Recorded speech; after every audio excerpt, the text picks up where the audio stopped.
The hero in this story, Leon, defeated the demon king of his era without a typical hero's party because he possessed all the skills he would have relied on others for, such as swordsmanship, magic, and healing. The fight scene concluded with Leon finishing off the demon king, and 100 years later, a young man who shared the same name as the hero had a dream that he was the legendary hero facing off against the demon king. However, his older brother, Snail, snapped him back to Earth as he yelled at him for being late. It was his usual attitude towards Leon, treating him like a slave because he was the unwelcome second son of their worthless father, who couldn't keep it in his pants. On this day, Snail planned to hunt monsters with his friends and forced Leon to accompany him as his baggage guy. Soon, they arrived at a meeting point with Snail's friends, and he said they suggested they venture to the West Forest, but the guys were really worried because that was a feared goblin territory. However, Snail wasn't scared because he had an invincible sword, which had been used by the great hero. Convinced of their victory, they headed to the West Forest, and when the first goblin appeared, Snail effectively sliced it in half. Suddenly, a pack of goblins ambushed the boys, and Snail believed he would easily defeat them as well when an ogre appeared out of nowhere, scaring off even the goblins. Snail's friends admitted that there was no way they could beat an ogre, but the idiot trusted so much in his sword and aimed his sword at the ogre's sugar daddy belly. However, the ogre intercepted his attack, and Snail's friends, seeing how effed up the situation was, ran for their lives. Leon was also about to flee to safety, but stupid Snail dragged him in front of the ogre, saying he had brought him along to serve as bait, and he should feel honored to die on his older brother's behalf. Looking at the monstrous ogre, Leon had accepted that he would die, but a voice from within him said it was just a mere ogre and that he had overpowered the demon king. Leon responded to the voice, saying the demon king thing was just a dream and he was no great hero, but rather the unwanted son of a small-time nobleman. That was when he realized that he didn't even know the voice he was speaking to and that his fear had vanished. Without thinking, Leon picked up Snail's sword and slashed off the ogre's arm. The ogre approached him from behind, and he instinctively slashed it in half and defeated it on the spot. All of this shocked Leon because compared to the goblins, the ogres had thick spines and bodies, yet he had cut through this one. However, the hero, whose voice had been speaking in Leon all along, said he would have accomplished that with just a stick. At that moment, the hero's spirit entered the body of the weak guy, and all his memories from the past were revealed to Leon, making him the reincarnation of the hero. After everything, Leon reunited with Snail and his gang, and Snail angrily asked what had happened to the ogre.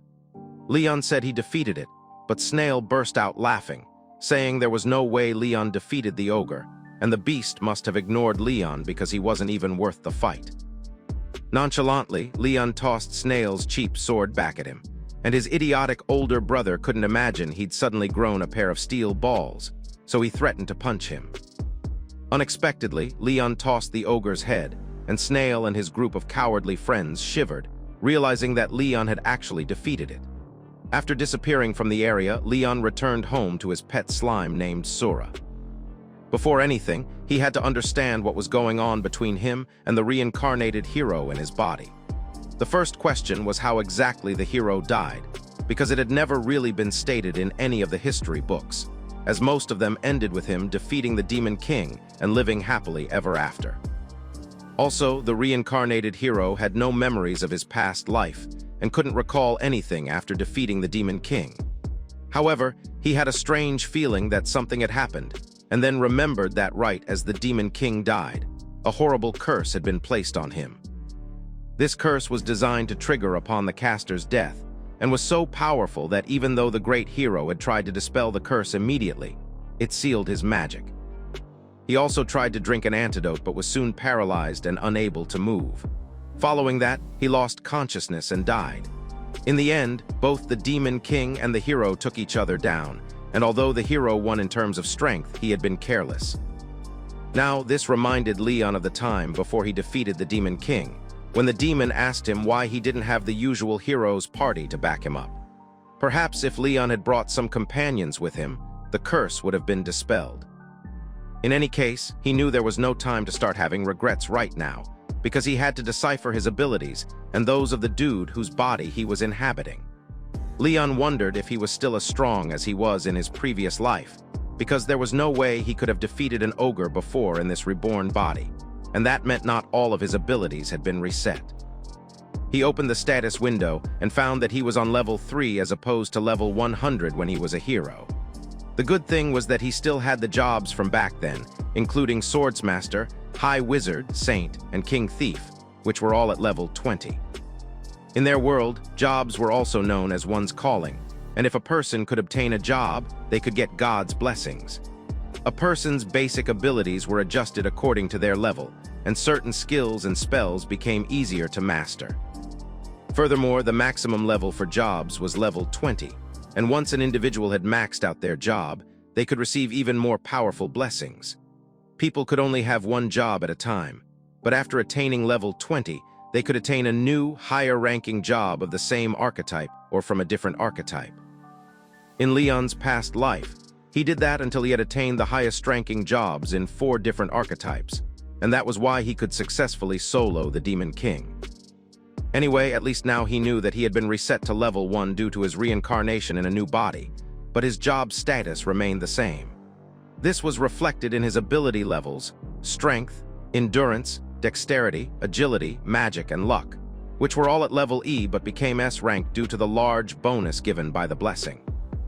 However, they were low compared to his past life, where they were at the triple S rank level, but for someone who was only at level 3, an S rank was still impressive. He also had 300 job points, which were awarded whenever someone leveled up their species. Since in his previous life, Leon had got his species level up to 100, he used all the accumulated points to acquire new jobs.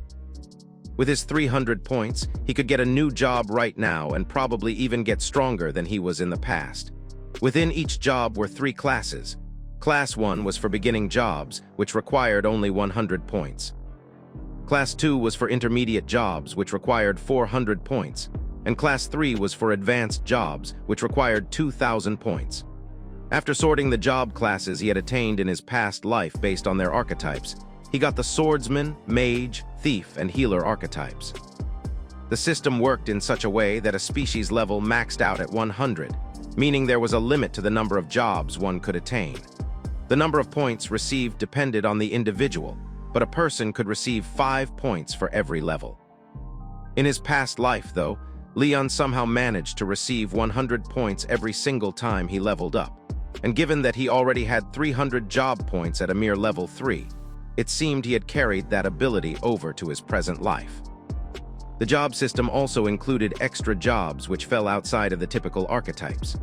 Once a person mastered both the Swordsman and Mage jobs, they could unlock a Sword Wizard job, which was a Class 2 job.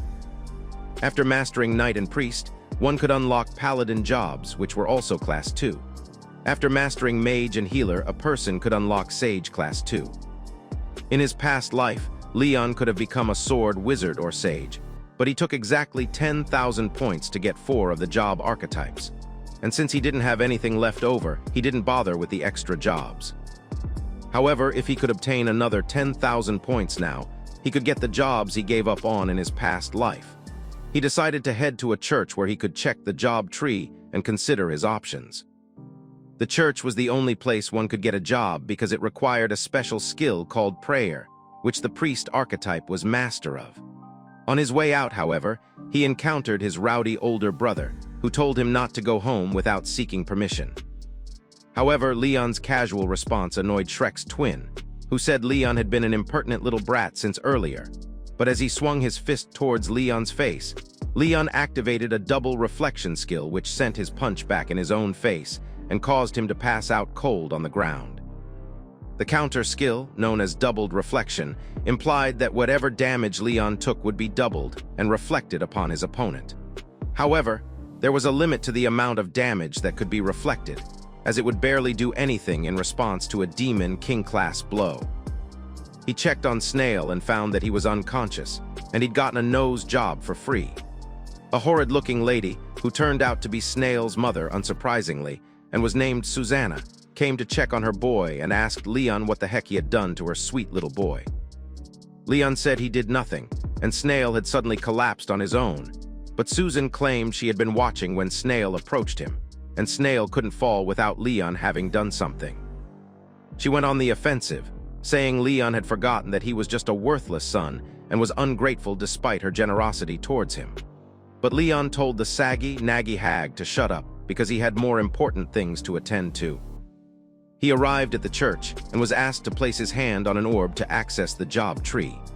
The crystal was a sacred object that could manifest all the jobs one could acquire in the form of a tree diagram, and everyone was born with archetypes they could and could not acquire, even though some could be learnt. In Leon's previous life, he had access to many jobs of many archetypes, even from the beginning, and it seemed he still had such various jobs in this life. His top pick was the sage job, then the anti-hero, but he wondered about selecting a brand new archetype, such as the fighter or hunter type. In reality, though, he didn't need to be strong because there was no demon king in the present day, and he was no longer an adventurer. In his past life, he had been selected as a hero candidate a few years after his birth and dedicated nearly his entire life to defeating the demon king. For that purpose alone, he was single-mindedly devoted to attaining the highest level of strength and lived an extremely tough life. But now that he had been reborn in a peaceful world, he could live unbound and free. Among the various jobs listed was a tamer job. This allowed the possessor to persuade and befriend animals and monsters, so Leon took this job because it could let him understand what his slime was thinking. Not to mention, his pet slime had become so fond of him and wanted them to do slimy stuff. After choosing the tamer job, he returned home, and a maid informed him that his father wanted to see him about the incident with Snail. When he got there, his father, Lloyd, asked him if it was true that he had hurt Snail, and Leon confessed to it, shocking his ugly stepmother as he did. The woman was livid, saying he was truly the son of a thought, and then she commanded his father to throw him out of the house that instant. Timidly, the man said Leon was only a young man, and he couldn't be thrown out as such, but this helped Leon recognize that his father had no intention of kicking him out.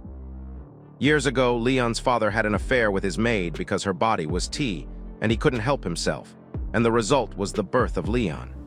For this reason, Leon felt his father was being kind to him because he felt guilty about that, but he didn't need anyone's sympathy and declared that he would leave the house. His father was shocked, but the old hag was excited, thinking that Leon had finally recognized what a burden he was, and so she insisted that his father should send him away. Lloyd said he would send Leon to a merchant family where he could earn a living, but Leon said he was going to become an adventurer. In their world, adventurers belonged to the Adventurers Guild and primarily took on combat quests to earn money.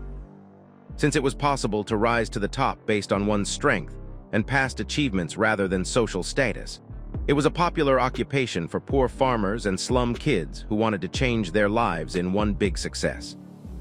However, adventurers, unlike soldiers who were hired by nobility, didn't receive a stable salary and had to pay for their own equipment and necessities with their own earnings.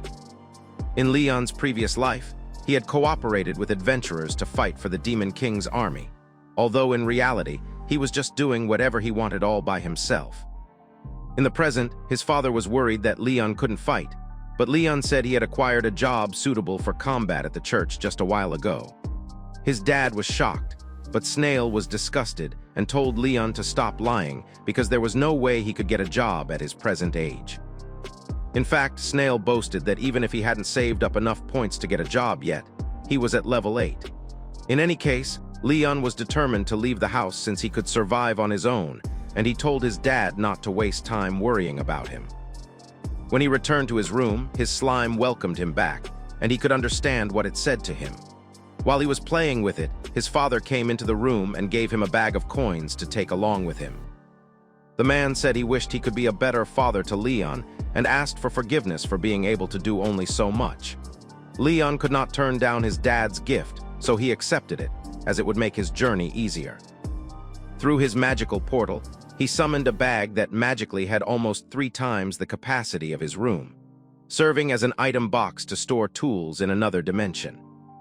He intended, though, to get a better bag that would store even up to a small village, although he wished for the item box he had in his previous life because it was full of valuable items. When he was done packing his stuff, the slime asked him where he was going, and he said he was leaving home. The slime instantly clung to him, insisting that it would follow him, so in the morning, Leon thanked his father and set out on his life of freedom. He could tell that there was a group of people following him at a distance, pretending to be passers-by, but they were clearly watching him. Unsurprisingly, it turned out to be Snail and his group of dimwit friends, whom he claimed he was gathering to celebrate Leon's departure. However, Snail had only come to demand that Leon hand over the cash that his father had given him. Leon paid him no attention and said he should move out of the way, but Snail laughed, saying his idiotic younger brother didn't understand his current situation because if he messed up, the gang would beat the life out of him. Anyway, Leon refused, and Snail told his idiots to show him who was boss. As the first guy attacked Leon, he activated the doubled reflection skill, and it sent all his attacks back to him. The same thing happened to any other idiot who tried attacking him, and they passed out one after the other. As the guys watched themselves get defeated without Leon lifting a finger, they were confused, asking what was going on and how Leon had managed to take down 5 guys without lifting a finger. Snail, the most frustrated, said they should attack him from a distance. They picked up stones and started stoning Leon, but his doubled reflection was activated and sent the stone right back at the idiot who threw it at him, because the skill worked regardless of the range. Since Snail's friends were terrified, he took the initiative to do it all by himself, and then, drawing his sword, he told Leon to prove that he really had a job. Almost like a mockery, Leon picked up a stick, but Snail was pissed, asking him what the heck he was doing. Leon calmly responded that he knew that little stick was enough to beat the life out of his fatso brother, so Snail lost his cool, raised his sword and attempted to strike Leon. However, Leon dodged that, and with the small stick in his hand, caused Snail's sword to snap. The idiot sighed and could only scream preposterous, while Leon simply said that that was the game. Snail asked him what sort of technique he had used, and Leon said all he did was slash, as there was no technique applied. When Snail didn't believe him, Leon simply used his stick and swished it against the ground, but that caused it to shatter and almost created an earthquake. Leon later admitted that the twig he used was no ordinary twig, but one gotten from the legendary world tree, which was said to rival the strength of the most powerful stone in the world, orichalcum. This twig far surpassed a hero's sword, and he even offered to sell it to them for 100 coins, tossing it onto the dogs. But Snail joined the fight and told them that the twig belonged to him. The idiot grabbed it successfully, proud that he had bagged the legendary twig, but as he waved it around forcefully, it snapped in his hand. The moment he turned, Leon had disappeared and embarked on his journey to a city with an adventurer's guild. On his journey, Leon was in the same cart as some other adventurers, and they had asked him if he planned on becoming one of them. He said he was, and expressed interest in hearing their stories. The first guy, Ryan, said he was a D-rank adventurer, and his job was a fighter. The next girl, Nia, was also a D-rank adventurer, but a mage. Leon asked about the ranks, and Nia explained that based on the adventurer's abilities and track record, they were ranked from F to S rank. Leon was surprised because in his own time, the highest rank was triple S rank, but in this world, there was no such rank. Nia explained that F and E ranks were for novices, D rank was for established adventurers, and C rank was for experienced adventurers. And for them, at their old age, being at D rank meant they were pretty successful. However, they told Leon that it might be a little difficult for someone of his age to become an adventurer. Just then, they were attacked by bandits, and Ryan and Nia wondered whether they could take them on. The bandits were a notorious gang named Madhouse, consisting of some ugly, disgusting-looking junkies. The Madhouse gang had been feared for their combat prowess, as they had once raided an adventurer's guild and defeated high-ranking adventurers. The leader of the Madhouse gang told them to hand over their money if they wanted to leave, and also to leave the guild. Leon, who had been watching from the side, realized he didn't have to go easy on them, so he opened a magical portal and cast a sandstorm. Nia and Ryan were shocked, asking Leon what on earth that spell was, and he was shocked that they didn't know because it was a simple spell made by fusing wind and earth. He felt they were disappointed in the spell he used, and said he should have used a more deadly spell, but had only used the sandstorm so he could neutralize and capture the bandits since they were criminals in other areas. However, Ryan and Nia said that wasn't the problem and they were trembling in fear, because Leon hadn't even used an incantation to cast the spell, and it was impossible to cast such a spell without one. With the bandits all knocked out, Leon wondered what to do with them, as they couldn't ride in the wagon, so he decided he would just carry them. He hurled them up in one band and lifted them with one arm on his back, saying he would be heading to the guild. Of course, Ryan and Nia were terrified at this sight, as were the other two adventurers there. Eventually, Leon arrived at the guild with the bandits all wrapped up, and before the guild guard could make sense of what had happened, Leon had vanished into the main adventurers' guild. When he arrived, he found a statue of himself, and the receptionist gave him a long yap about the hero whose statue he was looking at. Leon asked why the statue was there at the guild, and the receptionist said there were statues of him all over the world because he was humanity's hero. And all adventurer guilds had one because there wasn't a single adventurer who didn't idolize his legendary strength. Besides, he was such a handsome dude that she sometimes flipped that cookie to her thoughts of him. She introduced herself as Shilu, the receptionist, and asked him about his age. When he told her, she said she was pretty sure he hadn't selected a job yet, but Leon said he had taken the beast tamer job. The receptionist was worried, however, seeing that Leon had only tamed the slime, and she advised him against becoming an adventurer with a beast tamer job, because most of the training skills of beast tamers weren't effective on higher-level beasts, and one had to be personally strong to get a strong beast under control.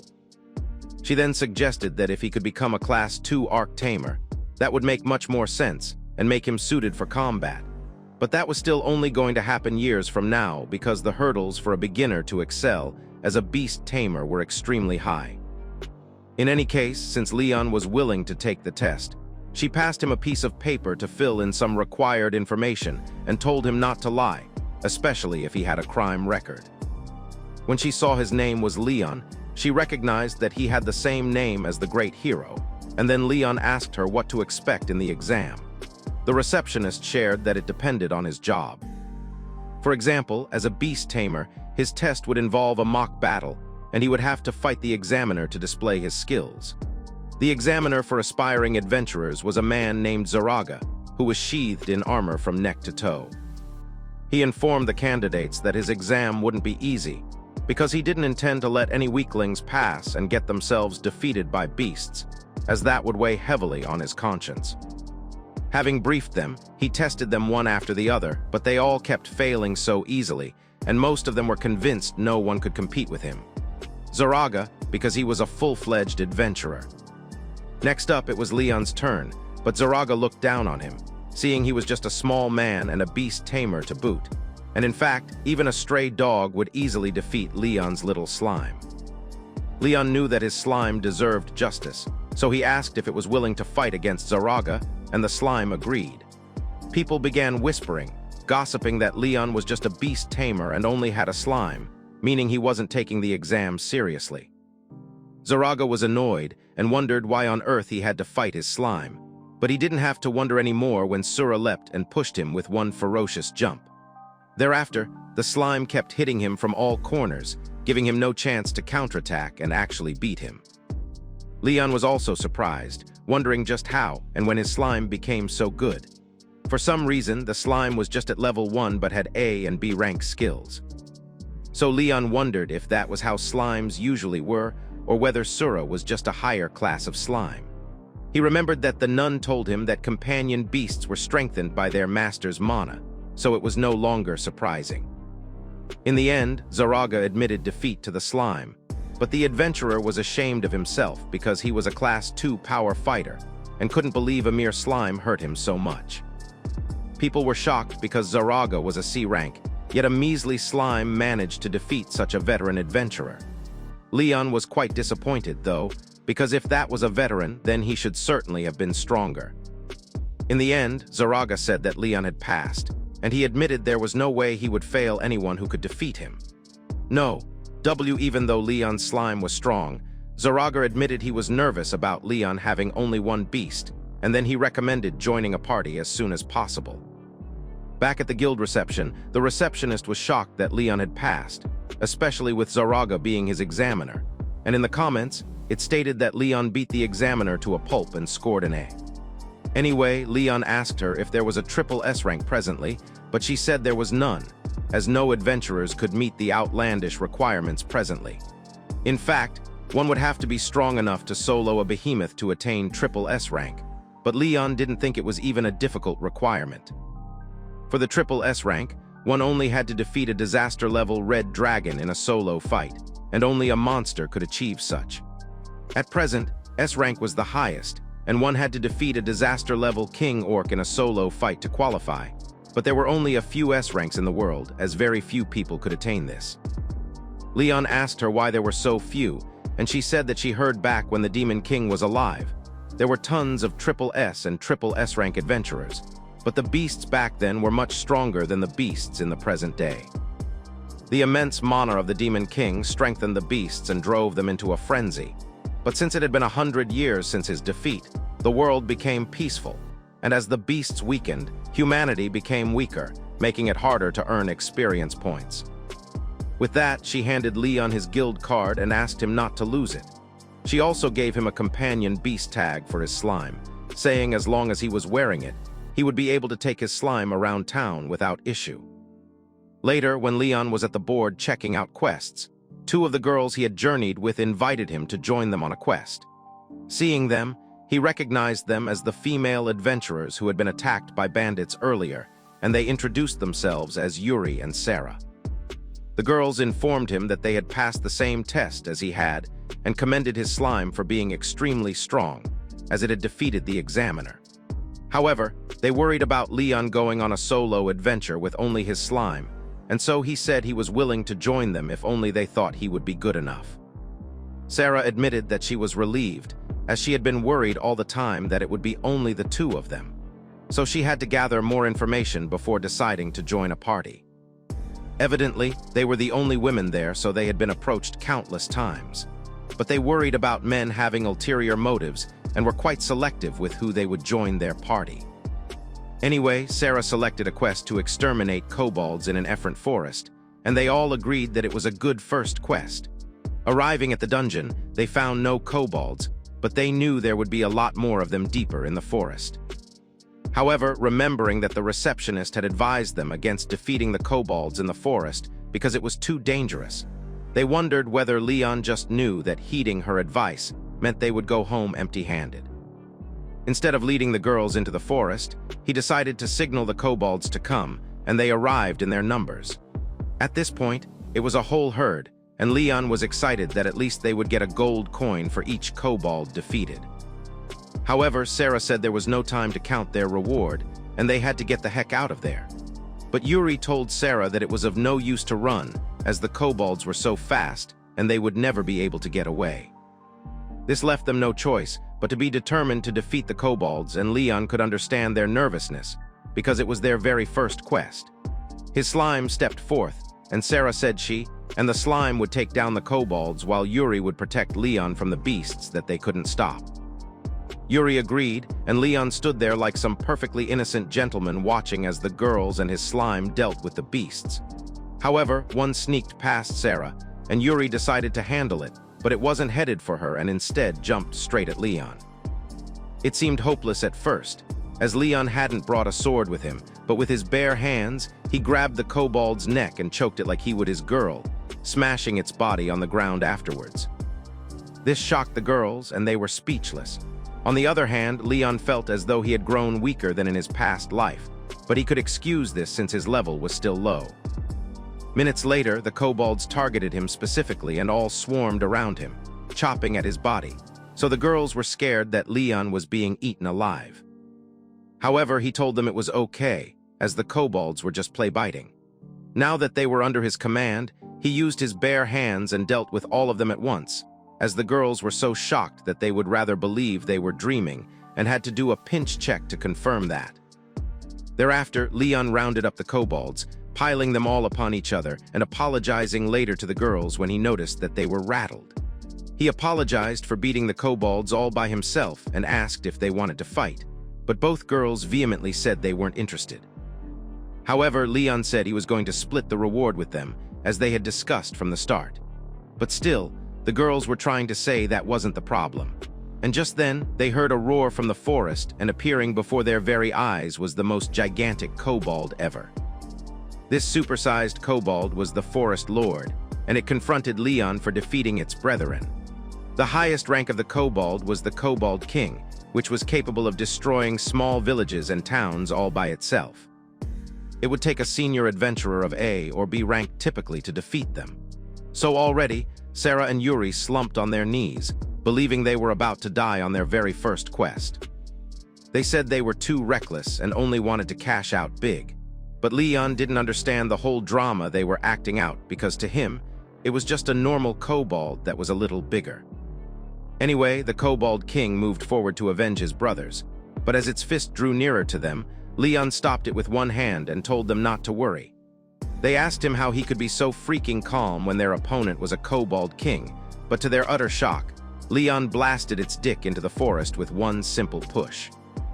The Kobold King was bashed against the tree, wondering where Leon got such tremendous power from, but it gradually vanished as it was defeated.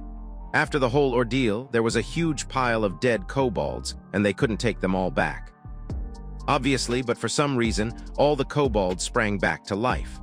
The girls were terrified, wondering what was going on, but Leon simply brought out his magic storage bag, causing the kobolds to disappear into the bag, and then promised to split the reward in 3 ways and not pilfer. Thereafter, he returned to the reception with the other girls, but the receptionist wondered why Sarah and Yuri seemed to have lost the light in their eyes. Leon said he didn't understand why they were so morose when they had defeated a bunch of kobolds. When the receptionist asked him to show her, he brought out a storage bag and emptied the bodies of the kobolds. However, he wasn't done just yet, and she was shocked, asking how many they had. In total, that was about 50, including the Kobold King. So the receptionist instantly assumed that they had gone against her warnings and ventured into the forest. Leon confirmed that they hadn't ventured into the forest, but the receptionist insisted that it was impossible because kobolds hardly ever left the forest. Anyway, she asked him much later where he was pulling all the kobolds from, and he said he had an item box. By the time they arrived at the pile of dead kobolds, the receptionist dropped her tablet due to shock, wondering how he managed to defeat so many. And even more so, she was surprised that he could fit so many things into an item box, and in the first place, he shouldn't have an item box because it was extremely valuable. Leon said he was unable to make one with a larger capacity due to the low quality of the bag. But the receptionist remained shocked because item boxes were magic items that only a small number of mages could make, and the boxes rarely appeared on the market. However, her shock was far greater when she learned that he had defeated a Kobold King, and she assumed that it was his slime that had done it. However, the girls told her that Leon beat up the kobolds all by himself, and she became stiff. All Leon cared about was how much he could cash out on the loot, so she told them to return the next day. When they did, the receptionist slammed a huge bag of coins as compensation and payment for the materials because they had defeated 56 kobolds, including a Kobold King and 4 elder kobolds. Also, the fact that they brought them in ended up being a hefty sum. Even more so, the kobolds had very few injuries, so they sold for a higher price, and even a top-ranking adventurer wouldn't have defeated them so cleanly. With the quest now concluded, Leon was promoted to D rank, while Sarah and Yuri were promoted to E rank, and this was the guild's record for the fastest promotion. Much later, while they were having lunch, the girls said they couldn't accept any of it because they did nothing to deserve it, but Leon said that it was based on an agreement they had when they got together. He told them if they didn't want it, they could just donate their share, and they both said they would deposit it in the guild. Now it was to get some equipment, even though he could fight without any, but just in case of a fierce opponent, one would be handy. In the marketplace, he found some elastic gloves and purchased them. The gloves had impact resistance, magic resistance, and heat and cold resistance as well. So the next thing Leon had to do was visit a weapons shop. However, most of the weapons were poor, as they were mass-produced junk, and it would just be better for him to fight barehanded than use that cheap stuff. As he was leaving, he overheard a ruckus in the blacksmith's shop as the blacksmith lady was being threatened by a customer who demanded an item at all costs. However, she insisted that she had told this guy over 1,000,000 times that she only made swords she felt like making, and that he didn't fit her bill. He got upset and told her to stop whining and make his sword already before he ended her on the spot. But the lady smoothed his hideous mohawk with her sword and glared at him in a way that he knew the next time she sliced it, his head would drop. Instantly, the guy dashed off for his life, and Leon had his eyes on the blacksmith's sword. Obviously, that sword was sharper than any of the mass-produced ones, but after hearing the conversation between her and that dude, he was pretty sure that it was the girl, the lady who had made it herself. And so he approached her, saying he wanted her to make him a sword. She glared at him, saying he was just a tiny thing, and turned around, saying he should read the room, as she was in a pretty bad mood. However, Leon walked into her shop, almost as though he wasn't listening, and then she yelled at him to get back home, because she wouldn't be making a sword for a little brat like him. He then asked her what sort of person she would make a sword for, and they both stared each other right in the eyes. She could tell that, based on Leon's reaction to her murder intent, he wasn't some garden variety brat, and so she introduced herself as Zeta and said she only had one rule, which was to make swords only for those who were skilled enough to use them. Leon asked her if she had ever made a sword with materials greater than mithril, for example, adamantite, but the girl was shocked and asked him how on earth she could lay her hands on such a rare material in the first place, because adamantite was used in creating legendary weapons, and not even royal blacksmiths had access to it. Leon was surprised because it wasn't quite that rare in his past life, and he had a few adamantite weapons, even. He then told her that he would go dig up some of the mineral by himself, but Zeta told him it was rare because it wasn't easy to find. Leon asked her why it would be hard to find it when they were just located in the deepest parts of the dungeons, but she asked if he was dumb, knowing it would take a party of first-class adventurers to tackle the deepest parts of a dungeon, which was not a walk in the park, far from what Leon was portraying it to be.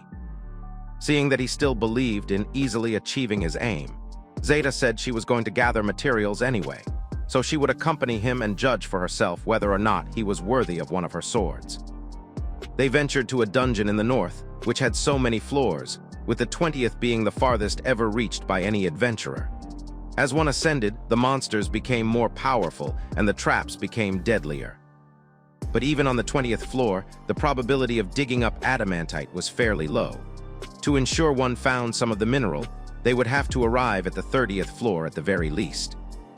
Leon told Zeta that their best bet was to aim for the 30th floor, but she was shocked and told him that that was obviously an impossible task. Zeta, along with being a blacksmith, was skilled with a sword and obtained the rare job of battlesmith.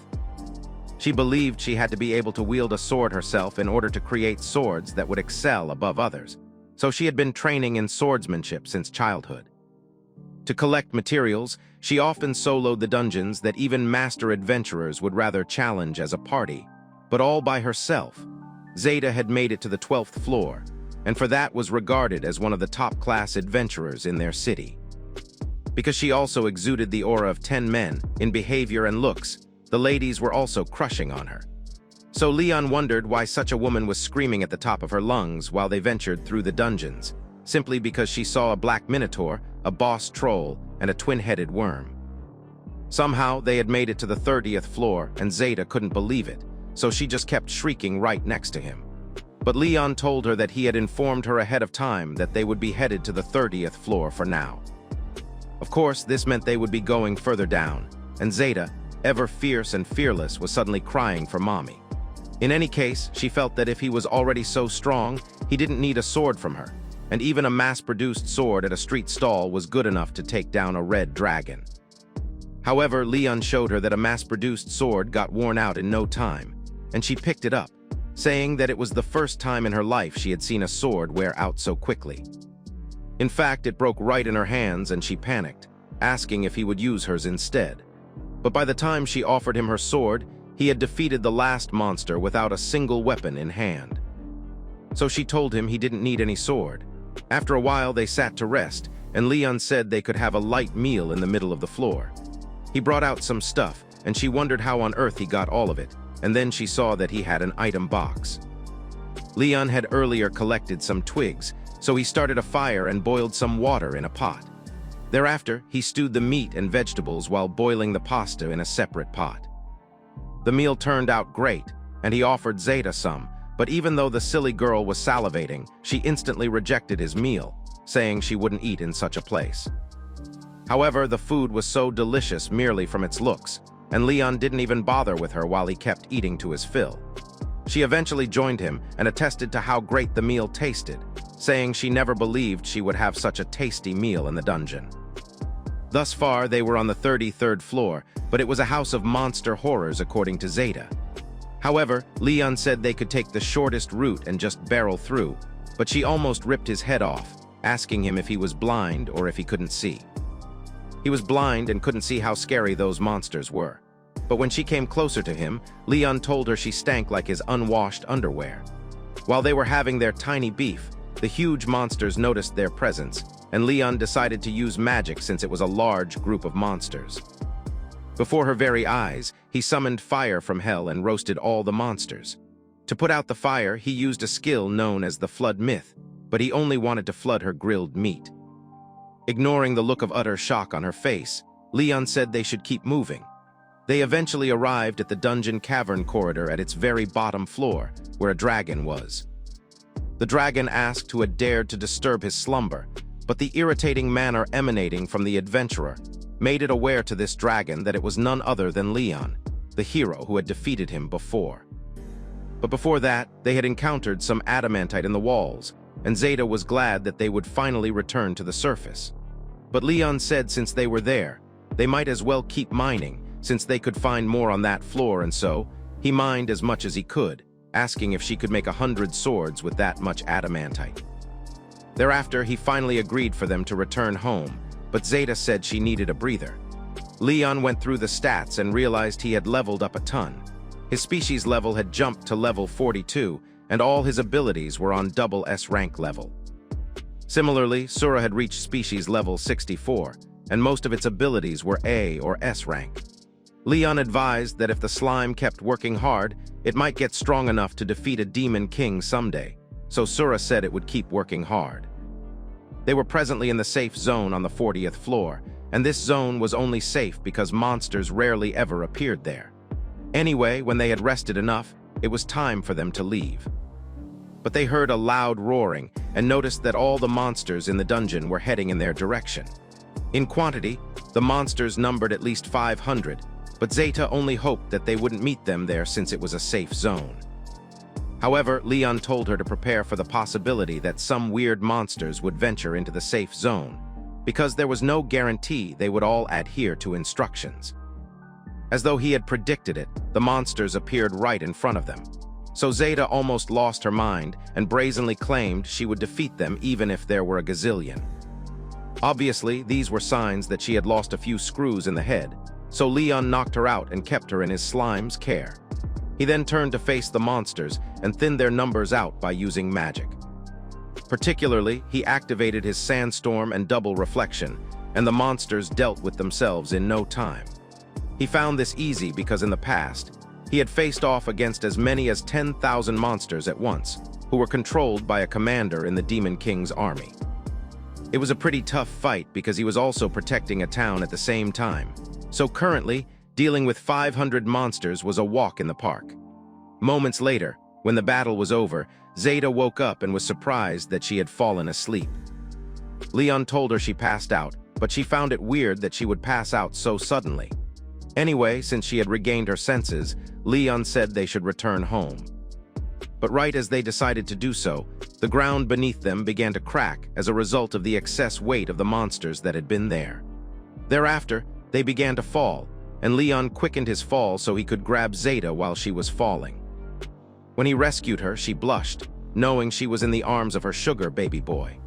Now that they had fallen below the safe zone, Leon was prepared for the next thing that would come their way, and that was when the poison dragon appeared, one that Leon had previously defeated in his past life. He wondered how the dragon survived the previous fight they had had, as he was very sure he'd slaughtered it. Zeta, on the other hand, was trembling and peeing her pants in fear, already stammering as she couldn't believe that they had any chance of leaving that place alive. To save himself the stress, Leon put her to sleep again and turned to the monster. The dragon boasted that it could never forget Leon as the one who had defeated it 100 years back, although this time around, Leon would be the one defeated. Dude started yapping and being so unnecessarily petty, so Leon punched him with a double fist. The dragon survived this, and it was no surprise to Leon that he wouldn't win with just his fists, so he used magic to summon a skill known as Ice Rain, and shrapnel of ice was released onto the dragon. Still, the dragon survived this and boasted that none of Leon's attacks would work. Leon turned to Hurricane and also activated complete poison resistance, but it seemed that nothing at all was doing anything to this dragon, and it didn't feel any pain. It was then that the cocky dragon laughed, saying he had already transcended death and no attack could harm him anymore. This meant in summary that he had become an undead. Undead monsters could keep moving even with their arms, legs, or heads blown off, while higher classes of undead monsters could regenerate with enough time. In any case, Leon said he was glad that the dragon had turned into a pathological stupido who would give his own weaknesses away. Thereafter, Leon summoned a divine skill known as Sacred Punishment, which essentially burned the dragon to ashes. Leon wished him to rest in peace, and the next day, Lady Zeta woke up in her own bed, thinking she had dreamt about her time in the dungeon. However, when she stepped out and saw tons of adamantite waiting for her, she realized that none of it was a dream. Not to mention that Leon had dropped a note asking her to make his sword, and he would pay the normal price. Much later, he retrieved his sword and was impressed with it. He decided to add some buffs to it, and it started gleaming brighter than before. The fixes he made gave it a stronger all-elemental attack, auto-repair ability, indestructibility, and wear prevention, making it on par with a national treasure demonic or holy sword. That aside, Leon asked Zeta how much the sword would cost, but she said she didn't need his money and was having trouble getting change. Not to mention that the adamantite clusters would fetch her tons of money. She asked Leon if he had really defeated the boss of the dungeon up north because she had heard such rumors, and he confirmed her fears. So she said that it meant there wouldn't be as many adventurers coming through the town from that day onwards. This was because once a dungeon's boss was defeated, all the monsters inside became weaker and the dungeon would collapse. Following this, many adventurers would change location and the local guild would shrink in scale. Of course, it also meant that the dungeon's boss would shrink in scale. Of course, it also meant the demand for blacksmiths would lessen, but whatever would be, would be. Zeta asked Leon who in the world he was because his strength rivaled that of a legendary great hero, and she wouldn't even be surprised if he confessed to being a reincarnated hero. Meanwhile, in town, there was a flyer offering a reward for whoever had conquered the North Dungeon. Some adventurers discussed that no one had come to claim the glory yet. They trusted it had to be a senior adventurer party and even bet on a party from Liberto. But it was said that the women in that party hadn't visited town, so everyone was left wondering who on earth could have done it. However, Nia and Ryan, who had heard that Leon had been promoted to D rank in such a short time, suspected he may have been the guy, while Yuri and Sarah thought the same thing, having heard from some people that they had seen Leon descending into the North Dungeon. Meanwhile, in the Adventurers Guild, the Guildmaster Bors slammed his fist in anger, wondering who on earth had conquered the dungeon. Obviously, because the dungeons were the greatest sources of income for adventurers' guilds, as they attracted adventurers to bring in money. By now, the dungeon had been conquered by someone. It was decided that a hefty reward would be given to whoever conquered it, but the conqueror had yet to show themselves. Bors hoped that if it was one of the adventurers who conquered it, then they could at least earn some recognition as a guild. But if it turned out to be an unaffiliated explorer, it would be an utter disgrace to the guild that had been challenging the dungeon for years. Just then, one of the workers knocked to inform him that he had completed an investigative report.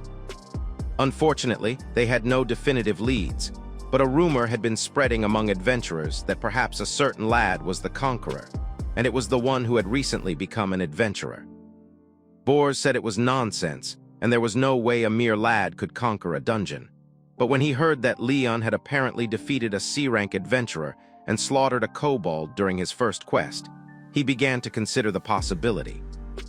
Furthermore, Bor's assistant added that a boy matching Leon's description purchased a sword there. So Bor immediately commanded that they bring Leon to him. Leon, on the other hand, was enjoying his life, planning to visit a variety of cities. He was currently headed for a town called Melissa, but spotted a cave where he could sense the presence of a person or a monster. He decided to go check it out regardless, but his slime offered to go deeper in and found some defensive furries in there. Leon followed soon after, saying that the slime was his companion beast and he would help the injured furry, but the healthy one wouldn't let him, so Leon ordered his slime to subdue him. Thereafter, he tapped on the other furry one and found that the girl was already dead, but since she had only died a little while ago, he was confident that he could still save her. Using his healing ability, he placed his hand on her and revived her, and then every inch of her body was revitalized. He also healed the male furry, and all his wounds were gone in an instant, and his body was revitalized. Right after doing that, he made them fall asleep so they would rest and regain their strength, and then he assessed their skills. He suspected they might be siblings, as they were both age mates and had matching ability levels. The cat Therians were known for their excellent physical abilities, but for the ones before Leon, he found them to be more amazing considering their age, although he was curious about why they were in the forest to begin with. After a while, the lady cat woke up and instantly got on the defensive, but Leon told her not to be so guarded because it was he who had saved her life. She woke her brother up, and he joined her in being so aggressive, as they had both forgotten that it was Leon who saved them. Soon he had an idea. In the past, there was a famous clown who could make the gloomiest of people smile. Whenever he appeared, a large crowd would gather around, and even children particularly adored him. In that case, all Leon had to do was become a clown and make them laugh. So, he started with what he felt was a silly face.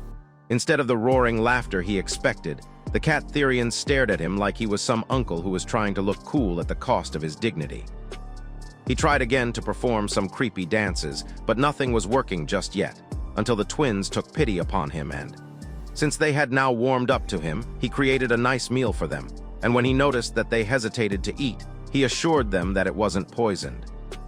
They dug into their meal and asked for more, and when they were well fed and satisfied, Leon told them that he was an adventurer. He said he wondered why they were in a place like that, and in exchange for the soup, they should share their story. Apparently, they were siblings, likely twins, but didn't even know what their parents looked like because they had been slaves for as long as they could remember. This was due to their physical abilities as Therians, which were exploited for hard labor. But one day, while being transported through the forest, a strong monster attacked their wagon, and while the other slaves were slaughtered, the siblings ran for their lives. Leon sympathized with them, saying it must have been tough for them. Moreover, he noticed they were covered in scars, meaning they truly were horribly maltreated by their slavers. In any case, now that they had regained their strength, he said they would all get out of that place. And even though he saw the look of concern on their faces, he reassured them that forest monsters meant nothing to him and his slime. When they got out, they encountered a mega-sized bear, and the twins ran for their lives. But Leon grabbed them back and forced them to watch as Sura dealt with the monster all by itself. When they watched it, their confidence grew, but Leon insisted on holding them in his arms, knowing that if they walked normally, it would take way too long. He activated his magical abilities, and they literally sprinted through the forest. On their way, they encountered a wild boar, but it was down in no time at all. Finally, they were out of the woods, but they encountered some strange-looking dudes, and the twins instantly recognized them. He was glad that they were alive and got angry, questioning their audacity to go off on their own, as they had caused him much trouble. Apparently, the merchant was their master, and he brought out his fat whip to discipline them. Leon was disgusted by their good-for-nothing master, and the twins clung tightly to him as they were scared. Eventually, they started moving towards the man, but Leon grabbed them back. Their master asked Leon what on earth he was doing, and said he should hand over the twins, as they were his slaves. But Leon asked the merchant what he was going to do to them. The fatso said he would punish them, obviously, but Leon questioned his right to do that. The idiot said there was no questioning his rights because he was their master, and it was up to him how he wanted to treat his slaves. Leon was silent, and then he asked him to prove that he really was their master. He said there was no big deal because the twins were in a slave contract, and there was a mark proving it on their arms. Surprisingly, though, the twins looked down at their arms and found that the so-called mark was gone, and then they realized that probably Leon had used magic. Leon asked the slave master what gave him the audacity to punish the twins when they weren't even his slaves. but the man insisted that they were his slaves, and he was pretty sure about that. Apparently, Leon had those markers on his special gloves and had secretly used his plunder skill to steal them off their skins. Once an adventurer had mastered the Thief King job, stealing someone else's slave was easy, and that was literally what he did. In any case, he said the twins were with him, but the slave master said that it was impossible. He called Leon a filthy little brat and lifted his whip, saying he wouldn't let him get away with tricking him. But just as the whip landed towards Leon and the twins, Leon held the tip and froze it. The man said it was impossible, but Leon told him that since he struck first, he should prepare for what was coming next. Immediately after that, he knocked the idiot out, and they moved towards the city. At the gates, the guard asked if they were all traveling alone, but Leon said he was an adventurer and the twins were with him. The guard was surprised to see that Leon was a D rank, but the guards welcomed him anyway to the city of Liberto. Leon was surprised and asked why the city wasn't Melissa as he knew it, but the guard laughed, saying it was a long time ago that the city of Melissa was renamed to Liberto after the great hero Leon Liberto, who set the people free by defeating the Demon King 100 years ago. When he got to the city, Leon realized that it had grown a lot over the 100 years, and then he turned to ask the twins what they planned to do because now they were no longer slaves and were free. Understandably, the twins were new to this freedom and wondered what to do. So Leon thought it would be best to drop them off at an orphanage for the time being, but to his greatest surprise, they asked to stay with him instead. Leon knew it would be difficult to go on an adventure with them while bringing them along, but they said they would do anything. The least he could do was make them companion beasts like Sura, and that was exactly what they did. However, something was strange even though they had just become his companion beasts. A companion beast was a monster used by a beast tamer, and only monsters could become companion beasts. This meant the Therians fell into that category, but now that they were his companion beasts, he could take them on adventures without issues. He told them that they could stay with him, and they were excited and ran to hug him. When they got back home, Leon forced them. So he bathed them clean and helped to scrub them himself. He used magic to dry their hair and got them neat clothes, giving them an overall makeover. He asked them what their names were, but it seemed they had none, so he named the boy Aruk and the girl Iris. Afterwards, they had a nice feast for dinner, served at the table, but the twins were quiet and drooled as they stared at their meal. Leon asked them if they didn't like the food, but they asked him if they were permitted to eat. He realized that it didn't come naturally to them to eat immediately after being fed, and so he permitted them to eat with a very welcoming smile. Thereafter, they chomped and munched down that food until it was only the plates were left. As expected, they fell asleep soon after. Leon planned to give them some basic training before taking them on adventures and planned to take them out with him the following day.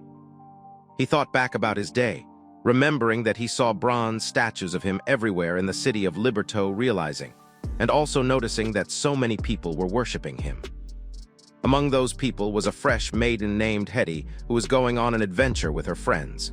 In the morning, Leon captured an orc and told the twins to try fighting it.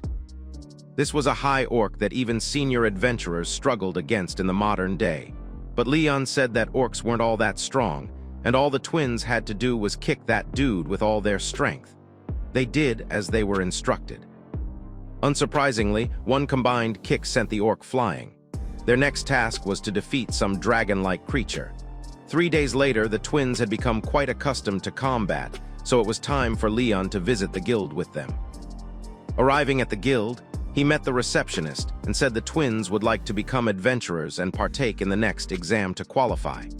However, the receptionist said it would be a bit difficult because one had to be old enough to adequately communicate with the client if they were going to become adventurers.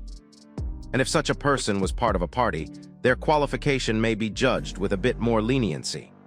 Obviously, this meant that Leon couldn't register them right then, so he decided to pick up a quest for the time being and found one which was a C-rank quest, reporting that beasts living in the forest were coming close to the village in the area of Regina.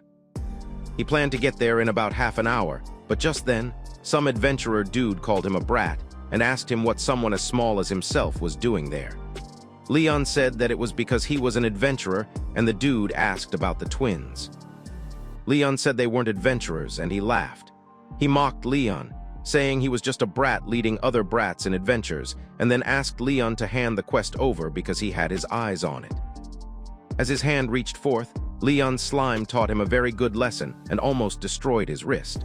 Sura asked Leon if he could just end the guy already, but Leon said violence wasn't the answer. He apologized to the adventurer on behalf of his slime, but the foolish guy kept yapping and saying that any companion beast that could hurt a human had to be put down, so he would be executing Leon's slime. Leon said there was no way he could agree with that, and the adventurer guy was in the wrong for reaching towards Leon carelessly. Their scuffle was gaining traction and attracting the attention of others, so one of the guild receptionists tried to stop them from causing trouble.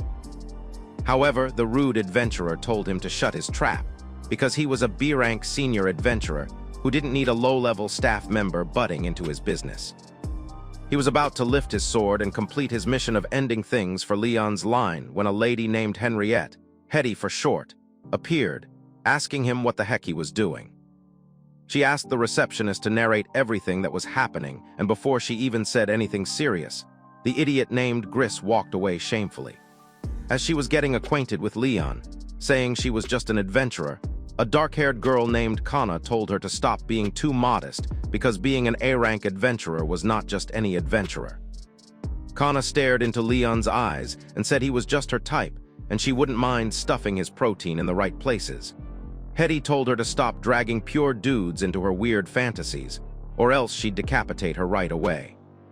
Joining them was another member of their party named Tina, who seemed to have a thing for the twins. After the introductions were done, Kana commented that Leon's slime was amazingly flexible, even though it looked like normal slime at first glance. They apologized for the rude adventurer's behavior, saying the guy failed the promotion exam and had even been eliminated in the application phase, and ended up lashing out at Leon for his own weakness. The ladies asked Leon what quest he was planning to take on, and said that it would be quite troublesome because even getting to the town of Regina was tough. The quest had been posted 3 weeks back, and barely anyone wanted to accept it. When they found out that the quest was a C rank and Leon was a D rank, everyone was shocked, given his age. They advised, however, that the quest was recommended for those C rank and above, and it would be best for him to pick something else.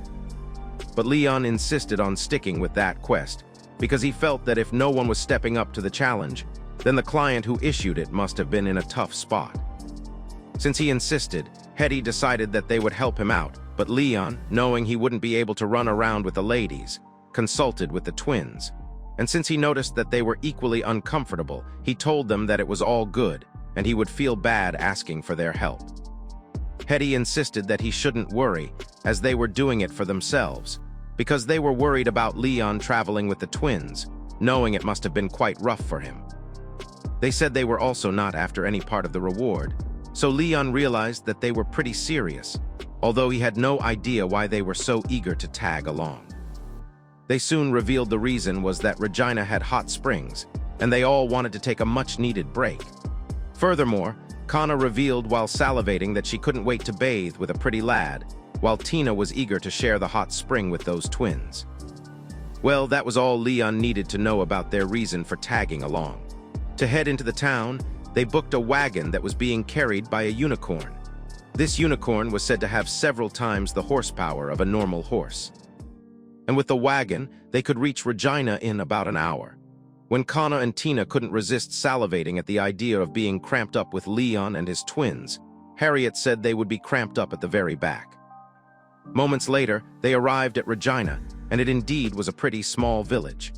An old man welcomed Hetty and was glad that she and the others had agreed to take on his quest, but he was honest about the village's inability to pay them adequately, since their village was pretty small and broke. However, they told him that he only had to compensate Leon because they were just tagging along with him, and then Leon asked the old man for the details of the quest. He began narrating that monsters had been popping up more frequently in the area because they lived in the forest nearby.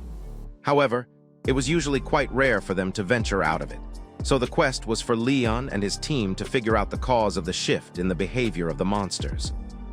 Hetty suggested that something fishy was definitely going on in the forest, and the old man said that even though it was a difficult quest, they should do their best. Arriving at the forest, it was massive and proved that it would be difficult for them to find the cause of the strange behavior. However, Tina reminded her people that she was a scout. The scout was a Class 2 job in the hunter archetype, whose skills revolved around searching for enemies and general exploration. However, Tina was just a big fool using her skills to track down the young ones. Anyway, Hetty was worried about the twins, wondering if it was a good idea for Leon to bring them along and if he should have left them in the village. But Leon assured everyone that the girls would be fine, that the twins would be fine because, despite their looks, they were far from normal. Moments after venturing deep into the forest, they hadn't encountered a single monster and found it bizarre. Even Tina still didn't sense a single monster, confirming that something strange was actually going on in that forest. Even Leon's kink thief detection skill hadn't spotted anything, even though it wasn't that the skill could cover the whole forest, so he felt that he could lure the monsters out with a whistle. The moment he whistled, Leon warned that a monster was coming their way from the southeast, but even Tina said she hadn't sensed anything. But in no time, something was weird, and she definitely sensed that the monster was really coming from the southeast. Everyone was on guard, as it was a pretty huge monster, which turned out to be a giant tarantula with a danger level of A. It headed their way, and Kanna said she would handle it, so she summoned an earth wall to protect them. Hetty told Leon and the twins to stay back while they dealt with the monster, but Leon had to bust their bubble, saying there were a bunch more tarantulas, even though they were all pretty small. Tina confirmed what he was saying, and they were all surprised that Leon could sense them. When she started sensing them, Tina said there were about 20, but it soon occurred to her that there were a lot more. Already, Hetty's sword was tangled in the web, and they had been ambushed by a good number of danger-level B tarantulas that had outnumbered them. The ladies struggled, and soon Kanna was almost attacked by a tarantula that snuck up on her. But luckily for her, Leon's slime came to her rescue. Seeing that the ladies were struggling, Leon told the twins to stay right there and then walked towards the tarantulas. He immediately swung into action with his sword, slicing them with ease as the three shocked ladies watched in awe. On and on Leon went to defeat more tarantulas without breaking a sweat, and the girls said that his swordsmanship was on par with Hetty's. However, Hetty confessed that seeing Leon split a giant tarantula into 2 clean halves would have been a tough feat for even her to achieve. Hetty said she thought Leon was a beast tamer, but he said he could use the sword a little. Just then, one of the tarantulas showed up behind the twins, but all at once they sent it flying with a giant kick, with a powerful kick, and it was defeated on the spot. The ladies were truly shocked and believed they were in a dream, but there was more. While everyone was freaking out, Leon's attention was attracted to something deeper in the woods, and he could sense that it was the boss of the tarantulas arriving. No doubt that was the Queen Tarantula Danger Level 5, in their very presence. As if the disaster level Queen Tarantula wasn't bad enough, she arrived with some giant tarantulas, and the girls knew it would be best for them to retreat at that very moment. But it was already too late for that, as the Queen spun her silk webs around them, trapping them in the middle. Hetty tried to slash through the webs with her sword, but that failed woefully, as the webs were very elastic. Kanna decided that she would burn the webs with her fire, but it didn't work and hadn't even singed a bit. Already, Tina was wounded, wrapped tightly in the webs and being dragged towards the queen beast. Her friends were as helpless as she was and wondered what to do. And all Tina could think about was that she was about to turn into food for the spider lady without having a nice bath with those twins. Quickly, Kanna chanted an ice magic chant, which created an icicle at the mouth of the queen tarantula. But unfortunately, that was destroyed as soon as it was created. Leon stepped in, summoning lightning, which immediately struck the giant queen tarantula, causing a massive electrocution that led to her defeat. As a result, Tina was set free and she thanked Kanna for using her lightning magic to save her. But Kanna confessed that it wasn't her who did so because she couldn't even use lightning magic. It soon became clear to the girls that the only one who must have summoned magic that powerful was Leon. Moments later, with the queen completely defeated as well as her fellow monsters, Kanna said that so many things about Leon just didn't add up as he was so impressive that he could pinpoint enemies, sword fight, and use magic. Already, that made him a one-man party together with his companion beasts. Ignoring that, Hetty surmised that the queen tarantula was the cause of the disturbance in the forest, because the cluster of spiders scared the other monsters out of the forest, driving them towards the village in droves. Additionally, the lack of monsters in the forest wasn't just because they fled, but also because the spiders had eaten them. Left unchecked, they likely would have devoured everything in the forest and eventually come out to attack humans. And unfortunately, with Regina being the closest village to the forest, they would have been the very first target. Hetty smiled, saying she didn't think there were any more left, but Leon felt they should wait and exterminate all of them just in case. Right then, he whistled loudly to attract the monsters and explained that the sound the girls had just heard was to bring them in. They asked him how wide an area the whistle covered, and he said it covered the whole forest. Obviously, the girls knew what this meant for them, and the next thing they knew, they didn't just battle tarantulas but every monster in the forest. When they returned, the girls were emaciated, and the village chief was surprised to hear that they battled a queen tarantula. He was, however, confident, saying he knew a party led by Lady Harriet could do it, but she reminded him that they were only assisting and were just the helpers. However, he laughed, saying they were just kidding about it, and then they told him that they were taking care of almost all the monsters in the forest, and the village would be peaceful.